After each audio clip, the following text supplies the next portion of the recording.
Hi, this is Chris with my game treatment. Just as a reminder, my game is a turn-based RPG with dating sim elements in which you will date your party members.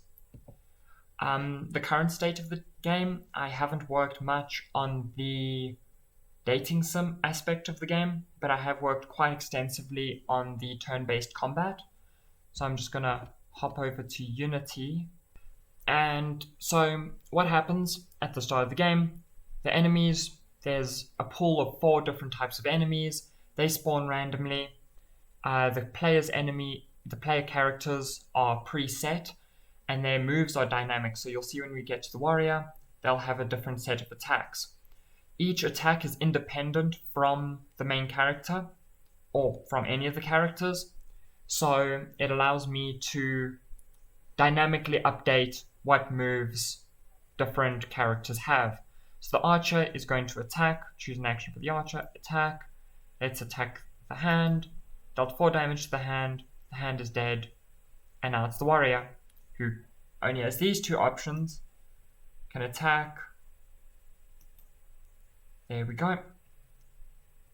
And then turn order progresses as these each take their turn, dealing their respective damages, and then back to these attacks.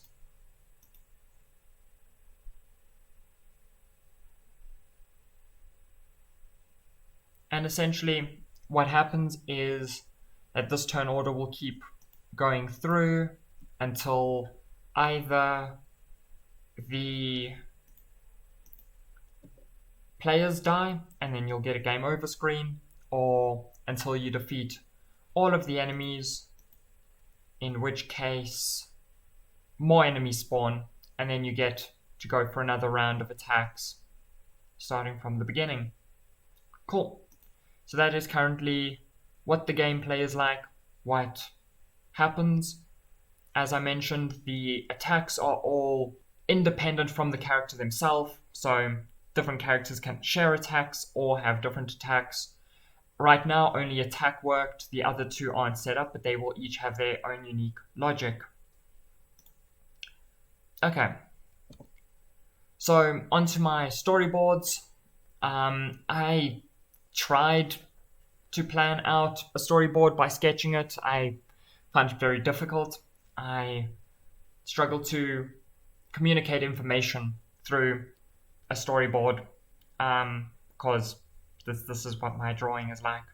So I decided what I was going to do is I'm going to build a 3D scene in Unity from some free assets I found online. These do not represent the look of the game, but just to create a level in which to set up my storyboards, kind of my layouts.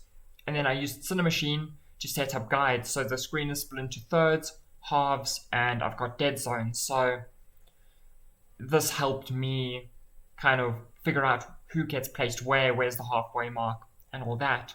So my first storyboard is for a 3D storyboard. I tried setting up UI, but then I realized I don't know exactly what I want the UI to do, so it's kind of tricky to set up. This is following my gameplay in which you've got the attacks, and then you've got a description of what is happening. But ideally, in a game like this, what's happening on screen will be intuitive enough that you won't need text to describe or text to tell the player what is happening in like a little box like this. And okay, on to the next one.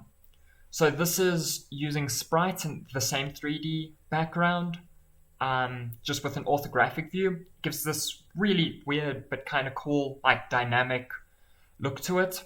And then I decided, rather than trying to fill in the UI, which again, I'm not super sure what I'm going to need, I went and just blocked out where there's space for the bulk of the UI. Okay, next storyboard. I didn't quite storyboard in a way that I did different ideas for the different types of storyboards. So this is not an orthographic storyboard. Sorry, my little title's wrong. This is my perspective storyboard, in which, again, 3D background, 2D sprites, but this uses depth. Again, here's some space for the UI. And then I had an idea while doing this of what if we take this from a more first-person perspective. So the player character is standing behind their two allies and they attack enemies across the way. And this is what I ended up with. I quite like this, but it might be a little more unintuitive in a gameplay setting. And then I decided to storyboard the visual novel side of the game, which I don't have gameplay for, but visual novels have a fairly set style, in which you've got text at the bottom, you've got one to several characters who talk to the player, and in this example, because the player's name is here, it might be a different color representing the female character, and this character means that the male character is speaking, and therefore kind of the name will align where the character is speaking to the player is standing. This is another option, in which here the male character is speaking, this is what they're saying, there's their name, and then when it turns to the female character, she kind of highlights and comes forward, whereas he fades into the back. And this is a representation of what dialogue choices could look like. This is heavily taking inspiration from the Vampire the Masquerade visual novels. And that concludes my storyboards, kind of just ideas for planning out how the scene might be set up. Thank you. Bye.